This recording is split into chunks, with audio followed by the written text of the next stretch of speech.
Attention au bout de feu! Bout de feu! Goûtez!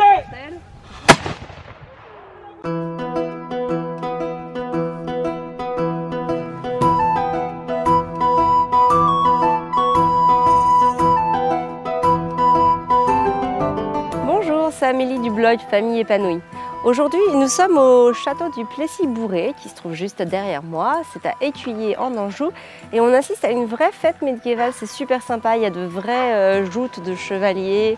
Il y a des vrais, on va dire, il y a une association qui vit réellement comme ça de temps en temps, le temps d'un week-end, dans une manifestation, qui vit vraiment au Moyen-Âge. Donc ils ont installé leur campement. Donc on peut les voir à travers leurs tentes.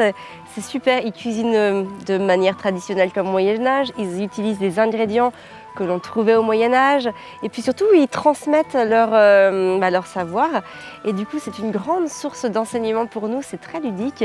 Et vraiment, on est vraiment dans l'atmosphère moyenâgeuse le temps d'un week-end. C'est vraiment génial à vivre. Aujourd'hui, je voulais te parler de quelque chose qui, j'imagine, va te parler et que tu as sûrement dû vivre avec tes enfants, parce que je pense qu'il n'y a pas un seul parent qui peut dire que ça ne lui est jamais arrivé. Et je pense que même si tu n'as qu'un seul enfant, ton enfant peut faire ça avec d'autres enfants. C'est le fait de vouloir posséder à tout prix. Donc tu vois le genre, les deux enfants tirent chacun d'un côté du truc et en gros même s'il est cassé, c'est pas grave. Eux, ce qu'ils voulaient, c'était juste l'avoir. Le fait qu'il soit cassé, c'est pas grave. Ils n'ont pas encore le recul pour comprendre que si chacun tire d'un côté, ça va casser le matériel, le jouet, l'habit, enfin ce qu'on veut, peu importe. Et ça arrive souvent. C'est quelque chose qu'on retrouve beaucoup chez les enfants, la volonté, le posséder, avoir. Et d'ailleurs, dans les écoles Montessori, souvent, enfin d'ailleurs tout le temps, le matériel n'est qu'en un seul exemplaire. Ce qui veut dire que la disponibilité n'est pas là pour tout le monde. Et ça, c'est très intéressant parce que justement, c'est un axe de travail volontaire qui est mis là en place volontairement dans les écoles Montessori pour que les enfants apprennent aussi la patience et la frustration par eux-mêmes. C'est-à-dire que c'est pas la peine de leur dire, une fois que le matériel est utilisé, ils n'ont pas le choix, ils sont obligés d'attendre ou d'aller voir la personne ou de faire avec elle, en tout cas de composer avec la situation en elle-même.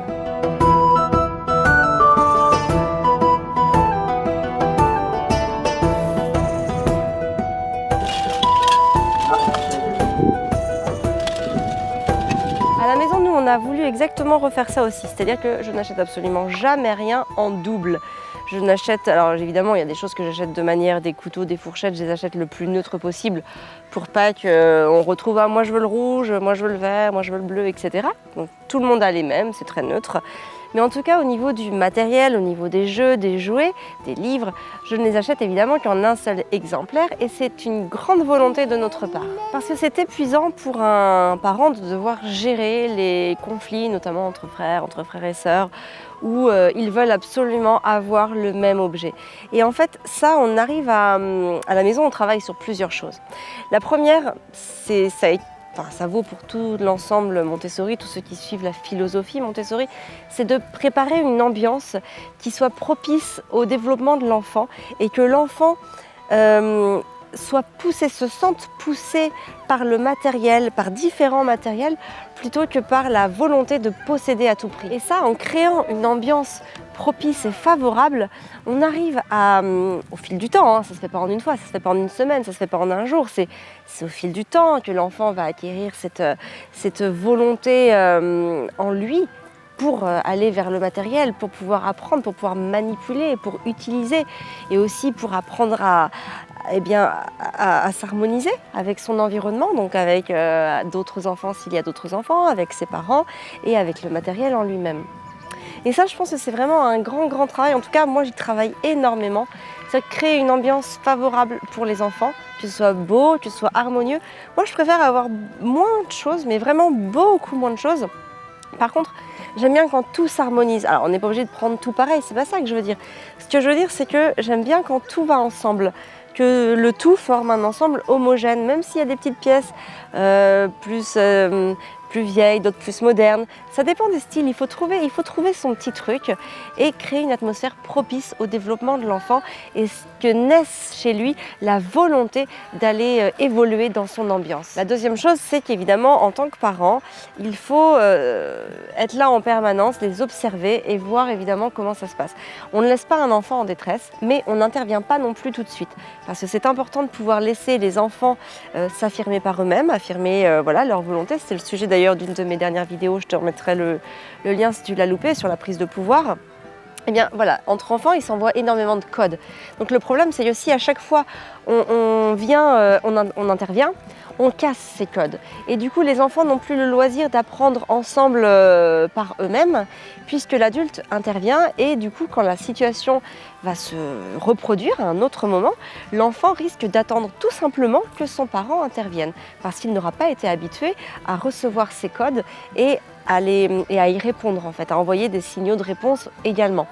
Donc c'est pour ça que c'est très important de prendre le temps d'observer au moment où ça dégénère. Si on voit qu'il y en a un des deux qui est en souffrance ou que de toute façon, par rapport à leurs âges ou même par rapport à la situation en elle-même, le conflit ne sera pas désamorcé, alors on peut intervenir pour juste les guider un petit peu, pas faire à leur place, mais par exemple, moi souvent je vais voir les garçons puis je leur dis « Je vois qu'il y a un problème ici quand même ».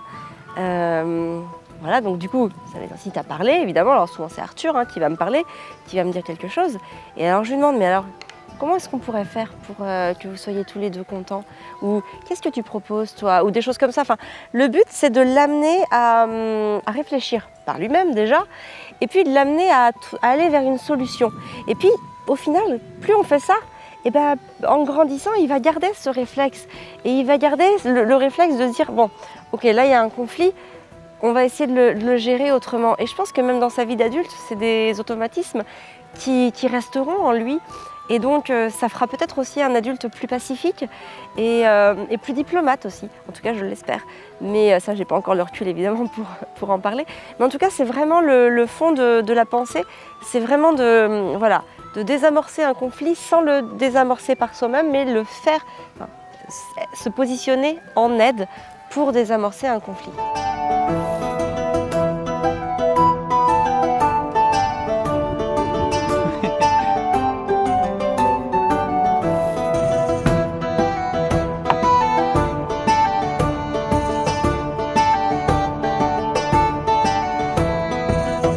Et la troisième chose très importante, c'est en tant que parent, de montrer l'exemple et encore une fois, de ne pas vouloir posséder à tout prix. Avec Fabien, on est vraiment dans la dépossession la plus totale. C'est-à-dire que l'on n'achète pas grand-chose et puis ce qu'on achète, voilà, on en a besoin. C'est-à-dire que c'est un besoin, forcément, des fois on a besoin d'acheter quelque chose tout simplement parce que voilà, on a besoin d'un canapé, on a besoin de livres, on a besoin de nourriture et d'ustensiles pour cuisiner, enfin voilà, des choses comme ça. Mais l'achat plaisir existe évidemment, mais n'est pas un achat impulsif, compulsif. Et en fait, ce que je veux dire par là, c'est que on apprend à nos enfants, par nos propres comportements, à ne pas s'attacher à la possession. Il y a beaucoup de gens qui vivent dans l'angoisse, par exemple, de se faire cambrioler ou qui vérifient 10 fois s'ils ont fermé la porte de la voiture, tout simplement parce qu'ils ont peur de perdre ce qu'ils ont. Et alors je dis pas qu'on n'a rien, évidemment, je dis pas qu'on n'a pas peur de ça parce qu'on n'a rien, mais en même temps, ce qu'on a au final, ça n'a pas de grande valeur. Moi, le seul bijou que j'ai, c'est mon alliance, le reste, ça va être du bijou fantaisie. On n'a pas grand chose au final de valeur chez nous, on n'a rien qui coûte super cher, c'est plus sentimental, à la limite, on a des petites choses qui valent vraiment rien, mais qui nous sont sentimentales. Mais le truc, c'est qu'on n'a pas peur forcément de se les faire voler parce que ça n'a pas de valeur pour quelqu'un.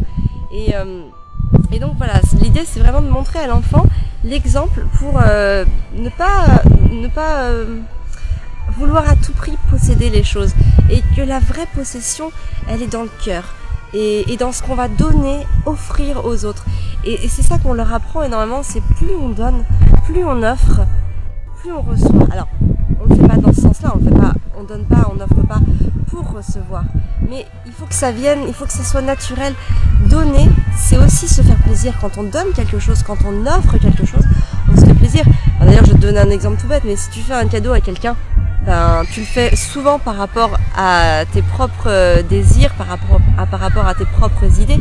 Et par exemple, si on t'a donné une liste d'idées et que la liste d'idées elle te convient pas, tu es capable de pas acheter ça parce que ça te convient pas, parce que t'as pas aimé le truc. Et donc c'est vraiment ça l'idée, c'est vraiment que quand on fait un cadeau, mine de rien, on s'implique énormément et on aime que ça nous plaise. C'est comme ça, c'est un fait, on peut pas faire autrement. Et si on nous impose un cadeau, on dit oui, c'est ce qu'il voulait, c'est pas forcément ce que je voulais, mais c'est ce qu'il voulait. Mais au final, c'est ça l'intérêt, c'est de faire plaisir à la personne qui reçoit ce cadeau. Enfin bon, en tout cas, voilà, l'idée c'est vraiment de faire comprendre à ses enfants que la vraie possession, elle n'est pas matérielle, elle est immatérielle et qu'on peut offrir beaucoup de choses et qu'en offrant de son temps, de son amour, en offrant plein de choses, je parle vraiment là plus d'immatériel, en fait on devient heureux, on devient plus heureux et c'est comme ça aussi que tout est moins anxiogène et qu'on accède aussi plus facilement et plus rapidement au bonheur. Donc voilà pour les petites idées du jour. N'hésite pas à t'abonner à la vidéo, comme ça tu reçois toutes les notifications en temps et en heure à chaque fois que je poste une nouvelle vidéo sur YouTube. N'hésite pas aussi à aimer et partager la vidéo, comme ça elle sera vue par un grand nombre de parents. Et puis tu peux bien sûr t'abonner à la newsletter du blog, puisque j'écris régulièrement des articles. En tout cas, je vais essayer de m'y remettre, parce que c'est vrai que ça fait un petit moment que j'en ai pas écrit. Mais en tout cas, voilà, j'écris des choses sur la parentalité positive, bienveillante, le maternage proximal, l'instruction en famille. Donc pour recevoir tout ça, je te mets le lien dans le statut également, comme ça tu t'abonnes, tu as juste à me donner ton email et après en fait automatiquement tu reçois mes newsletters. Sur ce, prends soin de toi et de tes enfants. Tu vas bien? Ouais, ça va. Là tu te dis c'est assez flippant parce que si tu vois le bout de la lance arriver, tu te dis... Et encore.